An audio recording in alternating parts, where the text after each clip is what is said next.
JD Vance pulled into the gravel lot of Clara's kitchen, a little hole-in-the-wall spot tucked away in Springfield, Ohio. It was one of those places that hadn't changed in years, faded neon sign buzzing faintly, the smell of fried onions and fresh-brewed coffee drifting out every time the door swung open. Earlier that day, a local had raved about their hand-pressed burgers and crispy onion rings, swearing it was the best comfort food around. JD was wiped out. A full day of meetings, handshakes, and tough conversations had drained him dry. All he wanted was a quiet bite before hitting the road. The bell above the door chimed as he stepped inside. The diner was cozy, small, with that lived-in feel, like the kind of place where regulars claimed their usual spots night after night. Old Polaroids lined the wall near the register, snapshots of smiling faces from decades past. The air was heavy with grease and coffee, and a soft buzz of chatter floated around. He caught the eye of the waitress behind the counter. She started to smile, but it faltered fast, like she'd just recognized him. It was subtle, a split-second shift, but JD clocked it. Her expression tightened. He scanned the room. A guy biting into a sandwich leaned over to mutter something to his buddy. A woman in a plaid jacket set her mug down a little too firmly, her gaze sharpening before darting away. JD wasn't new to this. He'd walked into plenty of places where the vibe turned cold the second people figured out who he was. Still, a diner? The waitress stepped forward, brushing a strand of hair back. "Evening," she said, her tone cautious. "Eating in or taking out?" JD gave a small, tired smile. "Eating in, if that's okay." She paused, too long for a simple question. Hold on a sec. I need to check something." She slipped through the kitchen doors, leaving JD standing there. Heads turned. A guy at the counter shifted on his stool. Someone mumbled under their breath. Something was off. From behind the swinging doors, muffled voices rose and fell, too quiet to catch. JD sighed, squaring his shoulders. He wasn't about to kick up a fuss. Not yet. The waitress came back. This time she didn't look unsure, she looked set. "Sorry, sir," she said, voice steady. "We can't serve you tonight." It wasn't just her words, it was the way the whole room seemed to brace itself around them. This wasn't about a full house or closing time. This felt personal. For a moment, JD didn't say a word. The silence thickened. The diner hushed, not completely, but enough. The grill still hissed faintly in the back. A fork clinked against a plate. But the chatter? Barely there. People were watching, waiting. JD studied her face. She wasn't angry, just resolute, like someone had drawn a line and she was sticking to it.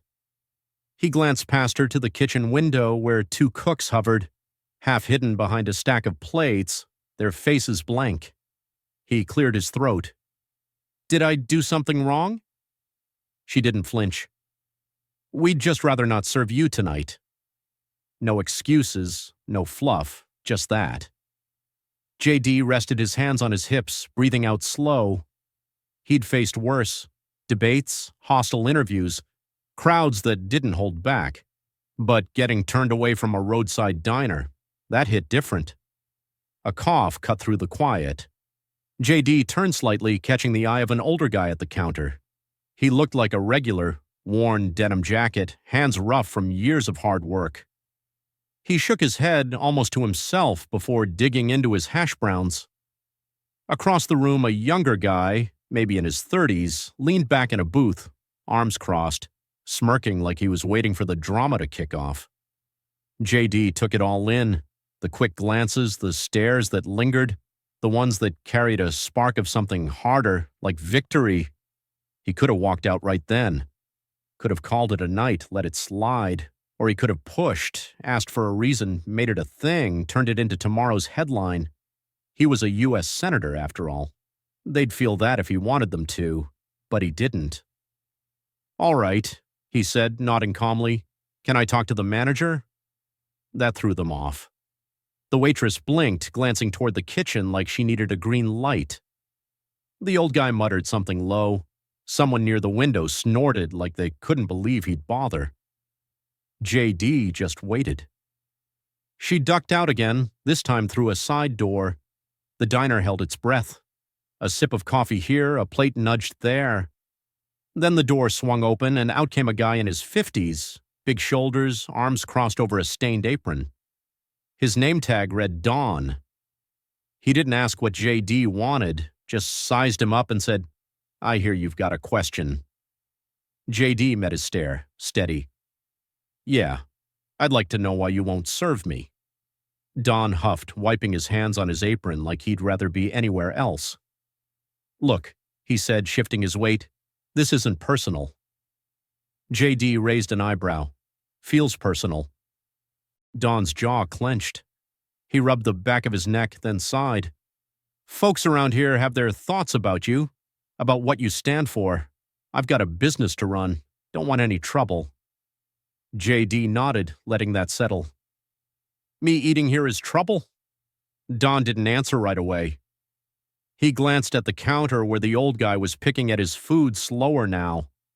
The young guy in the booth still watched, arms crossed, soaking it in.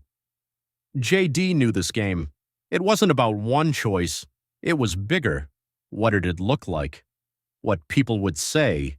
The pressure that builds up in a small town when opinions harden. He looked back at Don. "Be straight with me. Is this your call, or are you just keeping the peace?" Don hesitated, his fingers tightening on his apron. For a second, he looked almost uneasy, like he wasn't as solid on this as he'd let on. But before he could speak, the young guy in the booth cut in with a sharp laugh. "Oh, come on, man, it's not that complicated. You're just not wanted here. That's it." JD turned to him, sizing him up. He had that edge, someone itching for a scrap, waiting for a chance to unload. JD didn't take the bait. He looked back at Don. "If that's really what you want, I'll go. No problem." The words lingered, giving Don an out, a moment to rethink, to push back against whatever had landed them here. Don's eyes flicked to the kitchen, then back. "I just don't want this turning messy," he said low. JD nodded. "Neither do I." For a beat, they just stood there. He could have left, shook it off, walked out, maybe even dialed up a reporter and let the story blow up online. But instead, he did something no one saw coming. He pulled out a chair, sat down, and said, "Then let's talk." The room froze. It wasn't loud or dramatic. He didn't slam anything, didn't puff up. He just sat, hands on the table, calm as could be. This wasn't how it usually went. People expected yelling or storming out, not this. Don stared at him, then let out a slow breath. "Talk?" he echoed, like the word didn't fit. JD shrugged. "You don't want me here. I get it. I just don't get why. So let's talk it out." The young guy chuckled. "This dude's got guts." JD ignored him. Don grabbed the chair across from him but didn't sit, just leaned on it, apron still smudged with grease from the day. "I run a business," Don said, voice flat. "I don't start fights. I don't need headlines. But I've got people to think about." JD nodded. "All right, so what do these people think of me?" Don glanced around, almost like he hoped someone else would jump in. The waitress shifted behind the counter. The old guy's fork hovered over his plate. Then Don looked back. "Folks here don't trust politicians, don't like them, and some of what you've said, what you've backed, it rubs people wrong." JD leaned back a bit. "Fair enough, but you don't know me, do you?" Don paused. "Not personally."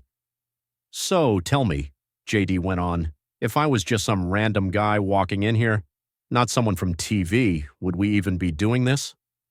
Silence. Don's face twitched, just a little, like something had clicked, even if he wouldn't admit it. But then the young guy piped up again. "It's not about TV, man. It's about who you are." JD turned to him. "And who am I?" The guy grinned, loving the spotlight. "You're the guy who acts like he gets us, but you're just another suit playing the game." JD nodded, taking it in. Okay, what should I have done different? The guy blinked, caught off guard. You want me out, JD said. I'll go. But you've got the floor. Say what's on your mind. The diner went dead quiet. Even the kitchen stopped. No clatter, no sizzle. Don rubbed his neck, muttering, "This isn't what I signed up for tonight." JD cracked a faint smile. Me neither. For the first time, the air shifted. It wasn't just a standoff anymore. It felt like something else, something closer to real talk. The young guy hesitated, his smirk fading. Don finally spoke again. You want to know what people think? They think you're full of it. JD didn't flinch, just tilted his head. They think you talk big about regular folks, but you're still one of them. Same promises, same suits, same nothing ever changes. JD nodded slow. I hear that. The young guy scoffed. That's it? That's all you've got? JD leaned forward. What do you want me to say? You already decided who I am before I walked in. You wanted me to snap, to give you a reason to feel right. The guy's mouth opened, but nothing came out. JD kept going, voice even. But what if I told you I know that frustration? I grew up in it. Watched people I cared about get left behind, me included. Yeah, I climbed out, did things nobody thought I could. Doesn't mean I don't remember. Don's fingers tapped the chair, his face softening, not sold, but listening. From the counter, the old guy spoke up, voice rough. 40 years I worked construction. Watched my town dry up, jobs gone, families gone. Politicians rolled in, said they'd fix it, then left us high and dry. JD met his eyes. You think I'm one of them? The old man stared back, then shrugged. Don't know, but you're the first one who didn't run off when we said no. That hit. The waitress glanced at Don. The cooks peeked out. Even the young guy went quiet. JD turned to Don. So, what's it gonna be? Don sighed, stood straight, and called out, Mary, grab him a menu. A ripple ran through the room. The young guy huffed but didn't push. Mary hesitated, then slid a menu over. JD took it with a nod. Thanks. Don shook his head, half laughing. I don't know if I like you yet.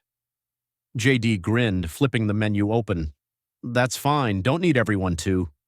The old guy muttered, Still a shame a guy can't just eat in peace. JD smirked. Think we're past that now. Mary set down a coffee. It's strong, she warned. JD sipped, winced playfully. You weren't kidding. A few chuckles broke the ice. Don sat across from him again. All right, since you're here, ever had this happen before? JD thought it over. Not like this, not this raw. Don nodded. And you stayed. JD shrugged. Yeah. Don laughed. A real one this time. Most guys like you would have sued us by now. JD smirked. Crossed my mind. Mary dropped a burger in front of him, juicy, simple, with golden fries. He took a bite, paused, then deadpanned. Bit overcooked. The room froze, then Don burst out laughing. You're something else. JD wiped his hands. It's good. Really. The diner eased back to life, plates clinking, voices humming. The young guy still watched, skeptical but quieter. Don leaned back. I might regret this tomorrow. JD grinned. That makes two of us. What started as a rejection turned into something else. A moment nobody in Clara's kitchen would forget. Not a win, not a loss, but a conversation. And sometimes that's more than enough. If you stuck around this long, here's a question for you. Ever had to decide between walking away or staying to hear someone out? Drop your story in the comments. I'd love to read it. And if this hit home, smash that like button, hit subscribe, and ring the bell. More real-life tales are coming your way. See you in the next one.